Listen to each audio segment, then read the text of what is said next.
Welcome to the Rant for October 26, 2020. I'm Cory Morgan, Chief Ranter from the Western Standard Online. Lots of items in the news today getting me worked up. I'll get through those headlines to help you get worked up with them too, because I like to share my anger and misery and rantiness. And as I've said before in past rants, I find it therapeutic. It should be good for you too. Get it out of your system. There's always lots of things to go over. So the top news today, first thing greeting me in the morning, there was apparently a wildcat strike. Well, not apparently, it did happen.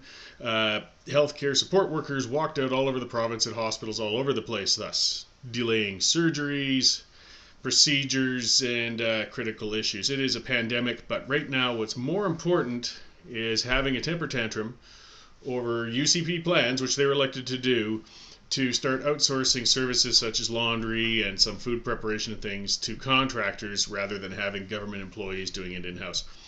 What's neat out of this little union endeavor too is listening to them saying AUPE, oh, this was a purely organic thing that we didn't even know it was coming. It was just members on their own got up and did this. Meanwhile, as you can see in that picture, that's Guy Smith, the head of the AUPE, which is the Alberta Union of Public Employees, who happened to have his microphone and tripod set up and be there first thing in this morning.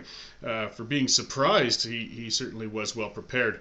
The other thing that's striking in this spontaneous wildcat action across the province, you see that strike to bring down Kenny's sign there. I mean, for one, Kenny was democratically elected. Get over it. Win the next election. Put your socialists back in power. Till then, he's doing what we put him there to do. And that's called democracy. And I know democracy chafes against some people, particularly Marxists. And as you can see at the bottom of their banner, these are literal Marxists, not figurative ones, not people who just talk, a little bit left wing or even, like socialism. No, these are outright Marxists at these walkouts, standing with Guy Smith right there. I mean, he's got no problem with it. He's happy to stand in front of a Marxist banner. It's not photoshopped. See, that's a different picture. This is what these guys are really displaying. It shouldn't be understated just how extreme Marxists are, and they are extreme. Karl Marx came up with a philosophy that killed hundreds of millions of people. When you talk about the starvation in the Ukraine, when you talk about what happened in China, when you talk about Vietnam, Cambodia, Cuba, everywhere, North Korea, where Marxists get into power, they slaughter millions of people. Karl Marx, the death toll from his philosophy put Hitler's to shame. I mean, I don't want to understate Hitler's murderous capacities. But we do have this weird double standard where it seems it's okay to celebrate communism and Marxism, which has killed hundreds of millions of people, yet, well, I'm glad we decry Nazism. But guys, they're both odious, murderous, shitty, extreme philosophies, and we shouldn't be giving these Marxists a pass. And when we see the Alberta Union of Public Employees head standing in front of a Marxist banner, literally, we've got a problem, and he should be called out for that. But no, why? Because he is a friggin' Marxist, that's why. Now, this is the AUPE's new building. They're building in Edmonton. $50 million or 49 so far and counting. Great big giant building. There is good money in unionism, especially if you're at the top, Ask, you can't ask Jimmy Hoffa. There's also a lot of corruption in unionism, but boy, they certainly drive nice cars when you get to the top of a union and so on. And how much do you need to administer unions? Well, apparently the AUPE needs a $50 million building to do it. Nice, modern-looking, shiny. Wow, for a province that's going into austerity for everybody else. The unions themselves, not even talking about the members, the unions sure seem to have a lot of extra money.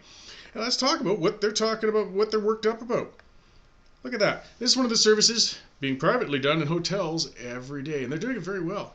It's not an easy job. Look, I respect somebody who does room cleaning, laundry, things like that. Yeah, they got to come across some gross body fluids. I mean, this picture doesn't quite show the gloves that a hotel worker surely wears, because God knows what you're going to run across in those sheets now and then. But you know what? They can do it just as skillfully and far more efficiently than government-run employees. You don't need direct government employees to scrape shit stains off bed sheets. Let's get over it. Outsourcing this makes perfect sense. In fact, Alberta had this battle before. Klein did that, and then unions went postal then.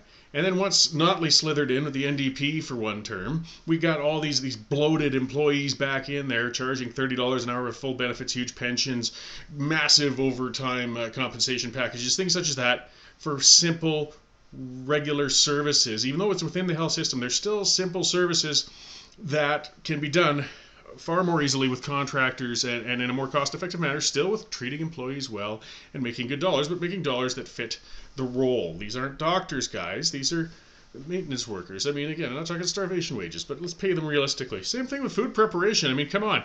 Look at what the union, anybody's eaten in a hospital recently. These are union government employees who make you that food, that rubber jello, that flavorless pap they call food. That's what they're making you. Right now, we've got, in fact, tens of thousands of them laid off. Very good food services workers out there in the private sector who will be more than overjoyed to provide better food more efficiently at a better price. So yeah, it only makes sense to go there.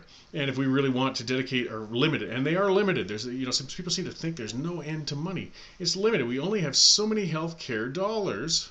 And you want them on the front line. You want them on the doctors. You want them on the RNs. You want them on the diagnostic equipment. You want it on the bricks and mortars. Well, fine.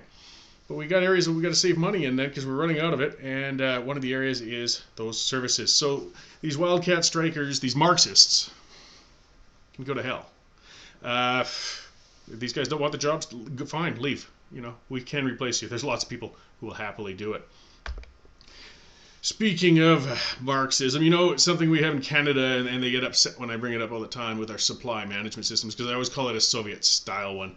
The reason I call it that is because that's exactly what it is. When the government actually outright controls the amount you can produce, the amount you can sell, you have to actually buy permission from the government in order to make a product and sell it and make a living at it. That's what we do with dairy and eggs and chicken, mostly to the benefit of Quebec. Well, Alberta jumped in and did it with oil companies. Is when the price went right down in the toilet, they felt, and I still disagree with that. I'm just happy they've lifted the oil production limits. They brought supply management into the energy sector so that they could throttle the amount the companies were allowed to produce in order to keep a domestic price higher. A ridiculous market interference on the part of a provincial government that's ostensibly conservative, and they are, in the most part, I guess they're getting crapped on both sides. You know, they try to cut corners or fix things up in the healthcare system and get these spontaneous wildcat strikes. And yeah, they try to do things for the oil field, and they get crapped on by guys like me who don't feel that the government should interfere with them. But, well, welcome to the big chair in government.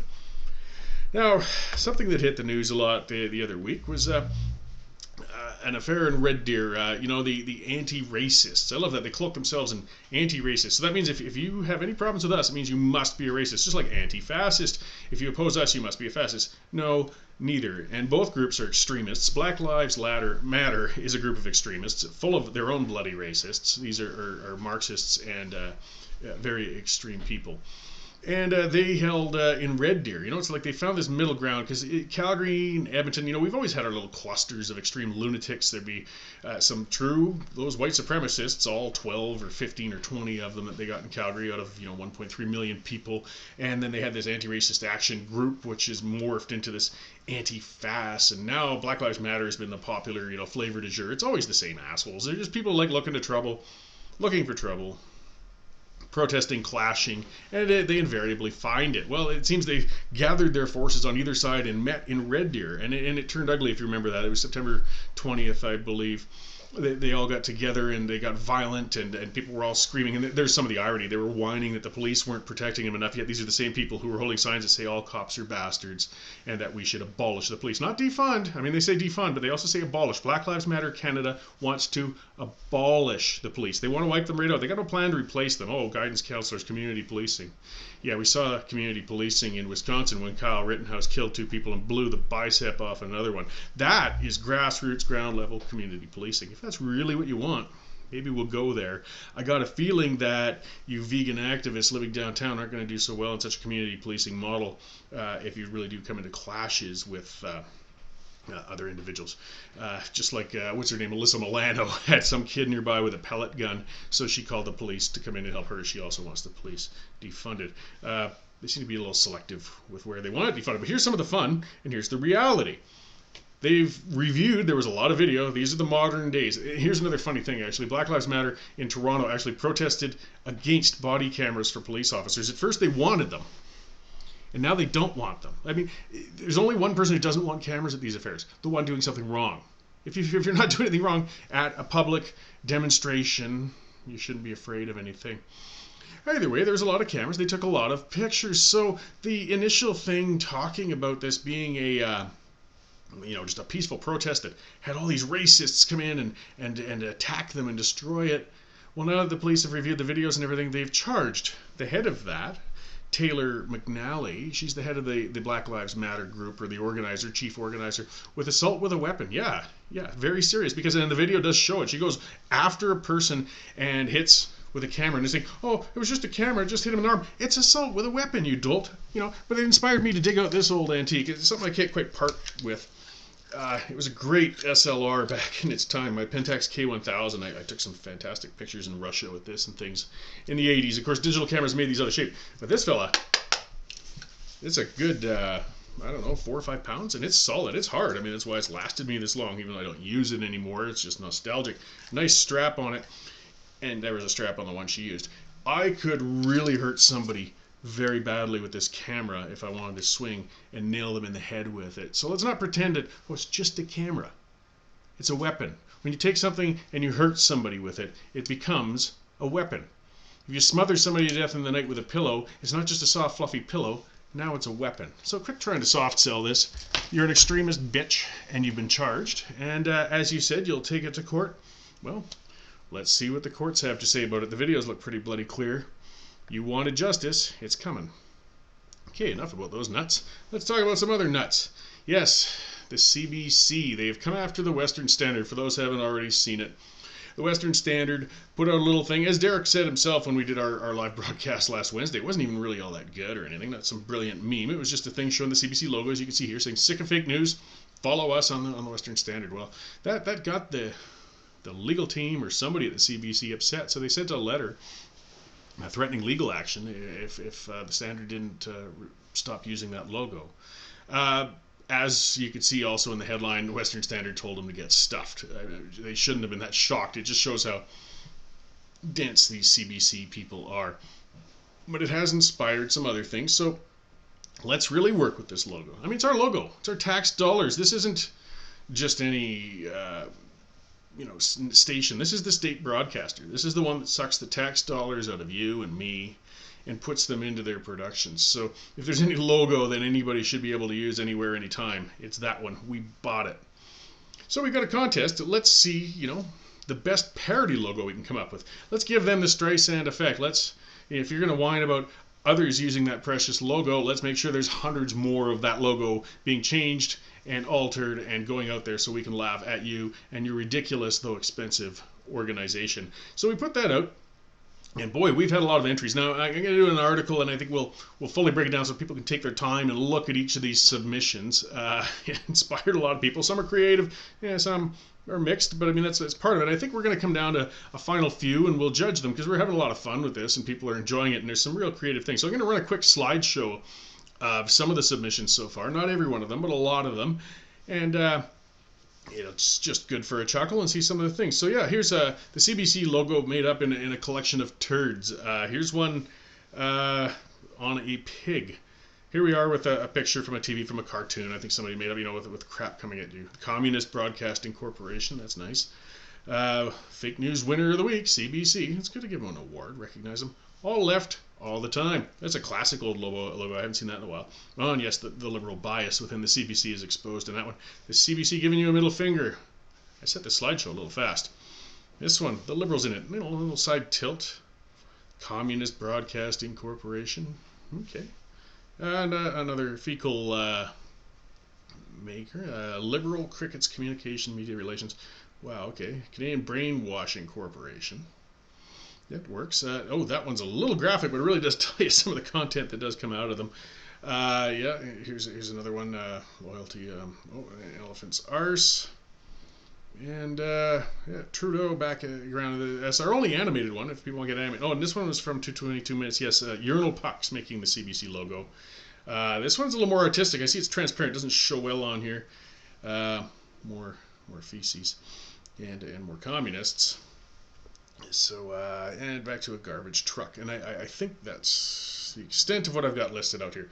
So, you can see, though, a pattern. Yes, people think their stuff is crap, as the chronic fecal theme coming through is, and that they're communist. And actually, the Western Standard, if you go to westernstandardonline.com, Professor Wagner did write a piece on how the CBC actually literally was soft selling and covering up for communists decades ago on our behalf. Yeah, our tax dollars at work.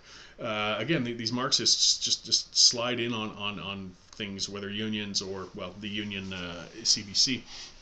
So the CBC now is looking for another 34 million on top of the 1.6 billion or 1.3 billion or whatever they take in tax dollars per year, plus advertising dollars that they steal from private broadcasters. And I say steal because when you're already getting a check for $1 billion and some dollars, and then you go out into the private market and sell advertising, your competitors are screwed. They can't compete with you.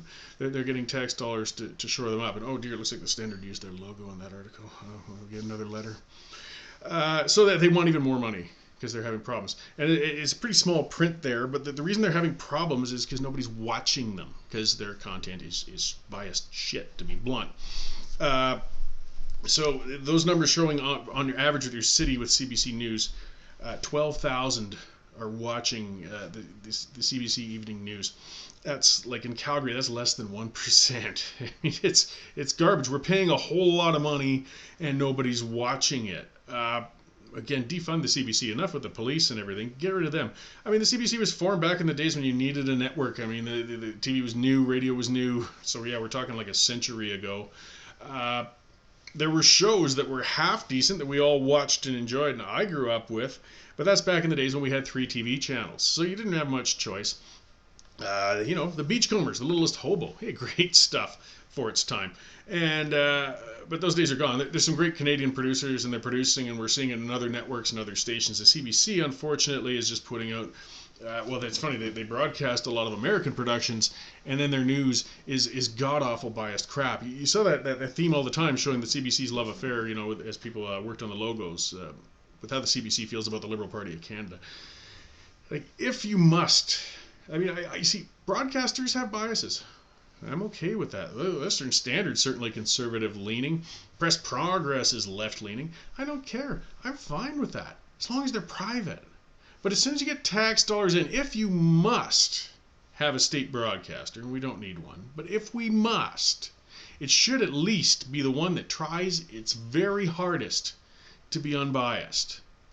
And the CBC, unfortunately, is among the most biased of them all. Their chief political correspondent, Rosie Barton. I mean, there's that video that went out of her doing her walking interview with Justin Trudeau. I mean, it was the flirting and cooing was brilliant between the two of them. It was almost disturbing. And she's the chief political correspondent for the CBC.